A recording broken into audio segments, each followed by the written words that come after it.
Data types in C programming. Data types हमें ये बताते हैं कि कोई वेरिएबल किस टाइप का डेटा स्टोर कर सकता है। डेटा टाइप्स 3 टाइप्स के होते हैं, primitive, derived end user defined. इस वीडियो में हमारा सारा फोकस प्रिमिटिव डेटा टाइप्स पे रहेगा। डिराइव्ड और यूज़र डिफाइंड डेटा टाइप्स को हम सेपरेट वीडियोज़ में समझेंगे। प्रिमिटिव डेटा टाइप्स में होते हैं integer, character, float, double, Boolean और वॉइड। एक एक करके समझते हैं। इंटीजर डेटा टाइप में हम सिर्फ इंटीजर स्टोर कर सकते हैं, जैसे 1, 2, 24, 72, -36, -94। ये सारे क्या हैं? इंटीजर्स। हम फ्रैक्शनल पार्ट स्टोर नहीं कर सकते इंटीजर डेटा टाइप्स के अंदर। जैसे हम 72 स्टोर कर सकते हैं, पर हम 72 पॉइंट समथिंग जैसे 64 ये स्टोर नहीं कर सकते। सिर्फ और सिर्फ इंटीजर पार्ट स्टोर कर सकते हैं। एग्जाम्पल के लिए मान लीजिए कि हम एक प्रोग्राम में स्टूडेंट का डेटा स्टोर करना चाहते हैं और स्टूडेंट के डेटा में स्टूडेंट का रोल नंबर स्टोर करना चाहते हैं। तो रोल नंबर्स कैसे नंबर होते हैं? इंटीजर नंबर होते हैं। तो ऐसे में हम एक वेरिएबल बना सकते हैं इंटीजर डेटा टाइप का, और उसमें हम स्टूडेंट का रोल नंबर स्टोर कर सकते हैं। कैरेक्टर डेटा टाइप में हम सिर्फ और सिर्फ एक सिंगल कैरेक्टर स्टोर कर सकते हैं। जैसे हम ए स्टोर कर सकते हैं, बी स्टोर कर सकते हैं, या आपको कोई सिंबल स्टोर करना है जैसे डॉलर या हैश। सिर्फ और सिर्फ एक कैरेक्टर स्टोर कर सकता है character data type.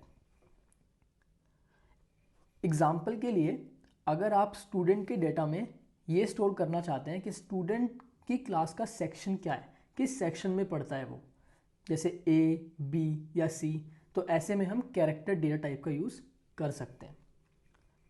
Float data type का यूज़ हम कर सकते हैं ऐसे नंबर स्टोर करने के लिए जिसमें इंटीजर और फ्रैक्शनल पार्ट दोनों ही होते हैं। जैसे 72.64, इसमें इंटीजर पार्ट भी है और इसमें फ्रैक्शनल पार्ट भी है। एग्जाम्पल के लिए, अगर हम स्टूडेंट की परसेंटेज स्टोर करना चाहते हैं तो परसेंटेज कैसी होगी? 72.64, 90.72, कुछ ऐसी होगी जिसमें दोनों ही होंगे, इंटीजर भी और डेसिमल पार्ट भी होगा। तो ऐसे में हम फ्लोट डेटा टाइप का यूज़ कर सकते हैं। डबल और फ्लोट डेटा टाइप सेम ही होते हैं, दोनों में सेम टाइप का डेटा ही स्टोर होता है। बस ये फ़र्क होता है कि फ्लोट में जो डेसिमल पार्ट है हमारा, जैसे एग्जांपल के लिए एक नंबर लिखते हैं 92.45, और एक और नंबर लिखते हैं 92.456712। तो फ्लोट इन दोनों नंबरों को स्टोर कर सकता है। फ्लोट क्या करता है? वो पॉइंट के बाद 6 डिजिट्स स्टोर कर सकता है। पर अगर आपको 6 से ज़्यादा डिजिट स्टोर करनी पड़े पॉइंट के बाद, तो ऐसे में हमें डबल का यूज़ करना पड़ेगा। तो दोनों सेम टाइप का डेटा स्टोर कर रहे हैं, बट एक डेटा टाइप दूसरे डेटा टाइप से ज़्यादा डेटा स्टोर कर सकता है। तो डबल में हम क्या कर सकते थे कि इससे भी बड़ा नंबर स्टोर कर सकते थे, 6, 7, 1, 2, 3, 5, 4 अप टू 15 डिजिट्स। पॉइंट के बाद हम 15 डिजिट्स स्टोर कर सकते थे डबल के अंदर। बुलियन डेटा टाइप का काम क्या होता है? बुलियन का मतलब होता है ट्रू या फॉल्स। मतलब अगर आप अपने प्रोग्राम में सिर्फ ट्रू या फॉल्स स्टोर करना चाहते हैं किसी भी केस के लिए, तो ऐसे में आप बुलियन डेटा टाइप का यूज़ कर सकते हैं। जैसे मान लीजिए कि कोई स्टूडेंट पास हुआ या फेल हुआ, ये आपको स्टोर करना है। तो पास या फेल ना स्टोर करके हम क्या स्टोर कर लेंगे? ट्रू या फॉल्स।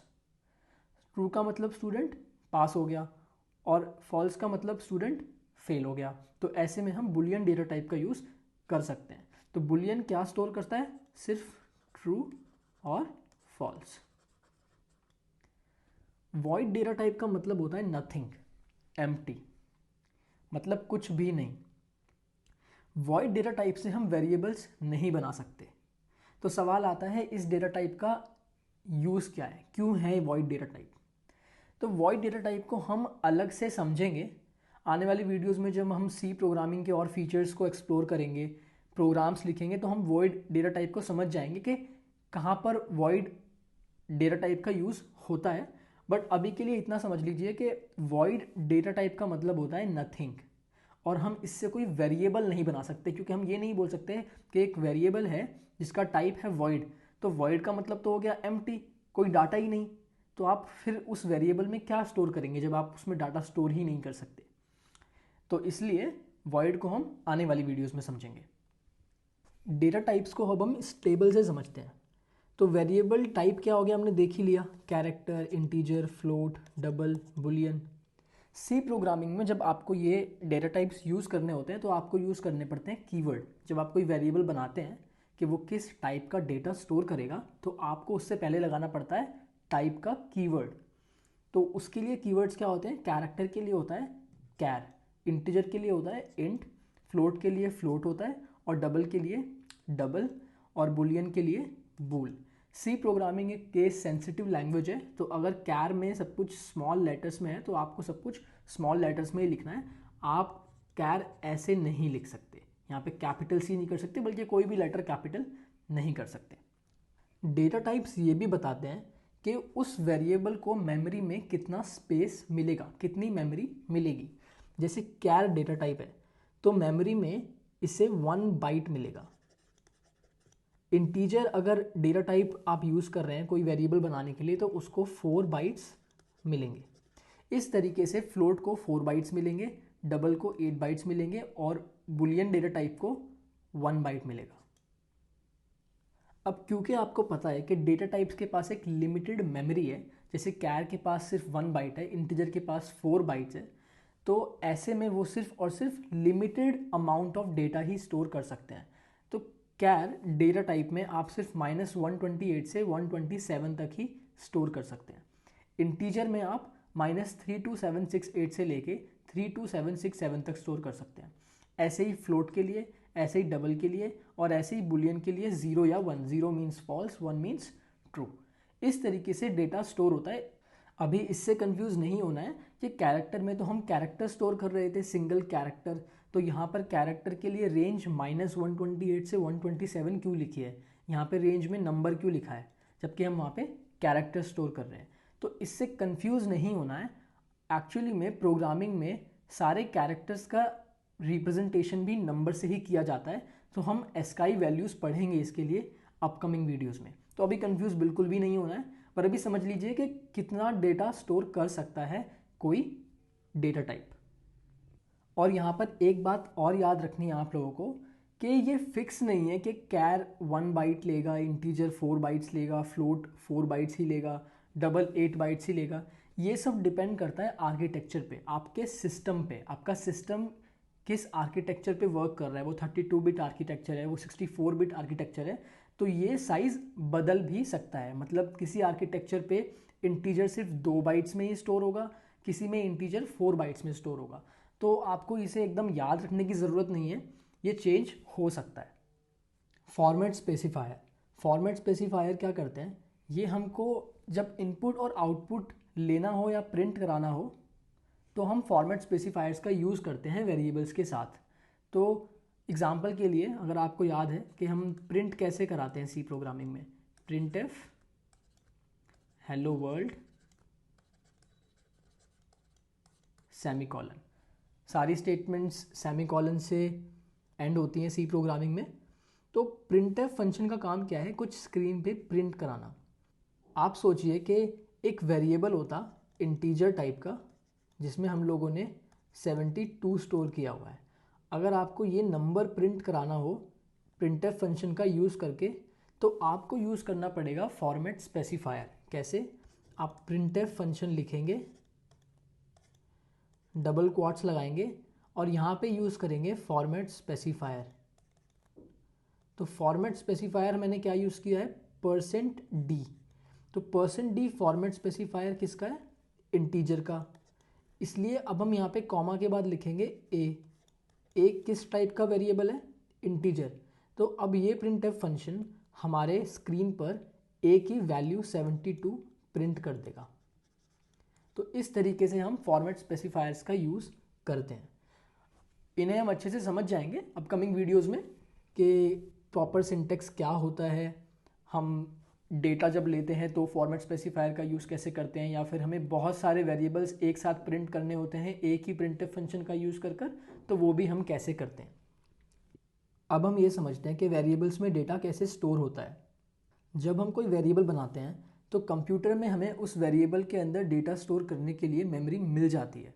तो मान लीजिए कि ये हमारी कंप्यूटर मेमोरी है और कंप्यूटर मेमोरी ब्लॉक्स में डिवाइडेड होती है और हर ब्लॉक का अपना एक एड्रेस होता है।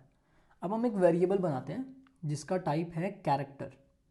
तो कैरेक्टर टाइप का वेरिएबल सी प्रोग्रामिंग में कैसे बनाएंगे, हम कीवर्ड कैर का यूज़ करेंगे, वेरिएबल का नाम देंगे, जैसे वेरिएबल का नाम हमने देना है ए इज इक्वल्स टू, हम इसमें कुछ स्टोर करते हैं तो हमने स्टोर कर लिया कैपिटल ए सेमीकॉलन। अगर आप एक कैरेक्टर वेरिएबल बनाते हैं और उसमें कुछ डेटा स्टोर करना है आपको, तो कैरेक्टर हमेशा सिंगल कोट्स के अंदर ही लिखना होता है आपको। जैसे इसी वेरिएबल के अंदर अगर आपको स्टोर करना होता स्मॉल b, तो आप ऐसे स्टोर करेंगे। अगर आपको स्टोर करना है कोई सिंबल जैसे a इज इक्वल्स टू $, तो अगेन आपको सिंगल कोट्स के अंदर ही लिखना होगा कैरेक्टर को। अब जैसे ही हम ये वेरिएबल बनाते हैं तो होगा क्या कि ये वेरिएबल हमें मेमोरी में मिल जाएगा। तो मान लेते हैं कि ये ब्लॉक हमें मिल गया मेमोरी में जिसका एड्रेस है 2000। तो आज से इस 2000 एड्रेस वाले ब्लॉक को कौन रिप्रेजेंट कर रहा है, वेरिएबल ए। तो इस वाले मेमोरी ब्लॉक का नाम क्या हो गया, ए, और इसके अंदर हमने क्या स्टोर कर दिया, ए। और इस ए वेरिएबल के लिए आपको स्पेस कितना मिला होगा, 1 बाइट, क्योंकि एक कैरेक्टर 1 बाइट में स्टोर होता है। अब अगर हम एक इंटीजर डेटा टाइप बनाना चाहते हैं तो हम कैसे बनाएंगे, सबसे पहले हम कीवर्ड इंट का यूज़ करेंगे। डेटा टाइप इंटीजर के लिए इंट कीवर्ड का यूज़ करेंगे। वेरिएबल का नाम देंगे कुछ, जैसे हमने दे दिया नम। इसके अंदर हम कुछ डेटा स्टोर करना चाहते हैं तो हम ऐसे स्टोर कर लेंगे। हम ऐसा भी कर सकते थे कि पहले हम वेरिएबल सिर्फ डिक्लेयर करते इंट नम, और फिर हम आगे कभी भी नम इज इक्वल्स टू 10 लिख के उसके अंदर डेटा स्टोर कर सकते थे। जब हम कोई वेरिएबल डिक्लेयर करते हैं तो सिस्टम हमें उस वेरिएबल के लिए मेमोरी दे देता है। क्योंकि ये इंटीजर डेटा टाइप है तो हमें मेमोरी कितनी मिलेगी, 4 बाइट्स। इसको समझते हैं कि कैसे होता है ये। बाइट्स का मतलब क्या है, एक बाइट का मतलब होता है 8 बिट्स। हर बिट के अंदर हम 0 या 1 स्टोर कर सकते हैं। इंटीजर के लिए कितने बाइट्स मिले, 4 बाइट्स। कैरेक्टर के लिए कितने बाइट्स मिले, 1 बाइट। एक बाइट का हम रिप्रेजेंटेशन देखते हैं तो 1 बाइट को हम कुछ ऐसे देख सकते हैं। 1 बाइट के अंदर कितने बिट्स हो गए, 8 बिट्स हो गए। हर बिट में हम क्या कर सकते हैं, 010101 स्टोर कर सकते हैं। तो कैरेक्टर के लिए तो सिर्फ और सिर्फ एक बाइट लगेगा, पर इंटीजर के लिए हमें कितने बाइट्स चाहिए होंगे, 4 बाइट्स। इंटीजर के लिए 4 बाइट्स बनाते हैं, 1 बाइट, 2 बाइट्स, 3 बाइट्स, 4 बाइट्स। इन सब में क्या होगा, बिल्कुल ऐसे दिखेगा ये, जैसे हमारा ऊपर वाला 1 बाइट दिख रहा है, बिल्कुल ऐसे ही दिखेंगे सारे बाइट्स। तो इसमें भी हम 8 बिट्स स्टोर कर सकते हैं, इसमें भी 8 बिट्स स्टोर कर सकते हैं, इसमें भी 8 बिट्स स्टोर कर सकते हैं, और इसमें भी 8 बिट्स स्टोर कर सकते हैं। सब में 010101 स्टोर कर सकते हैं। तो इंटीजर 4 बाइट्स यानी उसमें काफ़ी ज़्यादा डाटा स्टोर किया जा सकता है। नम वेरिएबल को भी ऐसे ही मेमोरी मिलेगी। तो नम वेरिएबल को मान लेते हैं कि ये वाली मेमोरी मिल जाती है। कौन सा ब्लॉक मिल जाता है, 3500 एड्रेस से स्टार्ट होने वाला ब्लॉक। मैं ऐसा क्यों बोल रहा हूँ स्टार्ट होने वाला ब्लॉक, जैसे कि हमने कैरेक्टर वेरिएबल बनाया तो वो सिर्फ 1 बाइट का होता है। क्योंकि वो 1 बाइट का होता है तो सिर्फ एक ब्लॉक से ही काम चल जाएगा। पर इंटीजर 4 बाइट्स का होता है तो हमें 4 ब्लॉक्स लगेंगे, यानी 3500 से 3501, 3502, 3503, ये 4 ब्लॉक से मिलके हमारा नम वेरिएबल बनेगा जिसमें इंटीजर डेटा स्टोर होगा। डेटा तो कुछ भी हो सकता है। अभी हम 10 स्टोर कर रहे हैं, हम में भी 2000 स्टोर करें, 5000 स्टोर करें, 1 लाख स्टोर करें, तो डेटा ज़्यादा भी हो सकता है। डेटा ज़्यादा होगा तो इसीलिए ज़्यादा ब्लॉक्स यूज़ होंगे। अब ये फिक्स है, अगर आपके आर्किटेक्चर में इंटीजर को 4 बाइट्स मिलते हैं तो आपको मिलेंगे 4 बाइट्स ही, चाहे आप डेटा कम स्टोर करो चाहे आप डेटा ज़्यादा स्टोर करो। फाइनली इन बिट्स में डेटा कैसी फॉर्म में स्टोर होगा, 0-1 की फॉर्म में, बाइनरी फॉर्म में। तो जो भी डेटा आप स्टोर करते हो वो डेटा क्या होता है, बाइनरी में कन्वर्ट किया जाता है। बाइनरी में कन्वर्ट होने के बाद वो 0101010001 जैसी भी वो फॉर्म आएगी, जब आप उसे बाइनरी में कन्वर्ट कर लेंगे, इसी को हम फिल कर देंगे इन बाइट्स के अंदर। और ऐसे ही कंप्यूटर 1 बाय 1 बिट्स को रीड करेगा, जहाँ से जहाँ तक रीड करना है। लिमिट तो हमें पता लगी गई है, सिस्टम समझ जाएगा कि भाई 4 बाइट्स का नंबर है तो मुझे 3500 से 3503 एड्रेस तक रीड कर लेना है। इन सब को जब मैं रीड कर लूँगा तो फाइनली मुझे नंबर मिल जाएगा जो नम वेरिएबल के अंदर स्टोर किया गया है। इस तरीके से वेरिएबल्स काम करते हैं और वेरिएबल्स के लिए डेटा टाइप्स काम करते हैं।